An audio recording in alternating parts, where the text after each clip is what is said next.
এখানে আমি একটা বিষয় বলতে চাই, যদি ৭০ ধারা বিদ্যমান অবস্থায় মেনে নিয়ে বিরোধী দল সাংবিধানিক প্রক্রিয়ায় রাষ্ট্রপতি নির্বাচনে অংশগ্রহণ করে থাকে, তাহলে বিদ্যমান সংবিধান অনুযায়ী সংবিধান সংস্কার পরিষদের যে সদস্যরূপে তারা শপথ নিয়েছেন, সেটা সাংবিধানিকভাবে টিকে না, এই স্বীকৃতি তারাই দিলেন।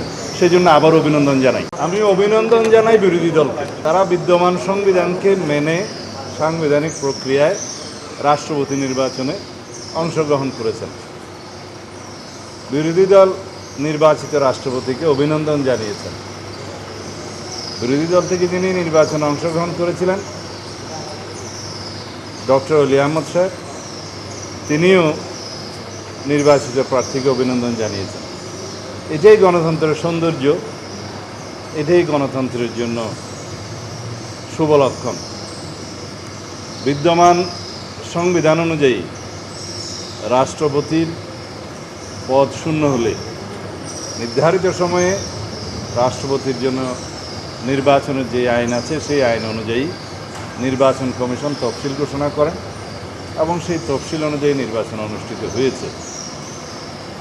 এখানে অংশগ্রহণ করে বিরোধী দল সাংবিধানিক প্রক্রিয়াকে এবং সংবিধানকে, বিদ্যমান সংবিধানকে স্বীকৃতি জানিয়েছে। সেজন্য তাদেরকে অভিনন্দন জানাই।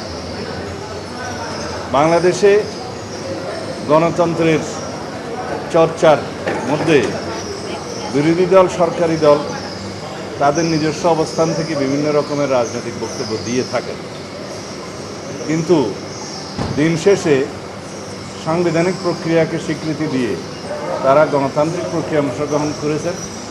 এটাই হচ্ছে গণতন্ত্রের জয়যাত্রা এবং গণতান্ত্রিক প্রক্রিয়াকে স্বীকৃতি দেয়া।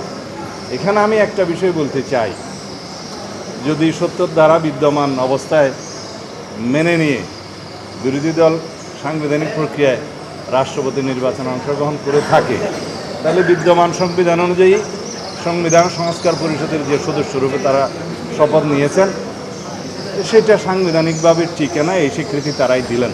সেজন্য আবার অভিনন্দন জানাই।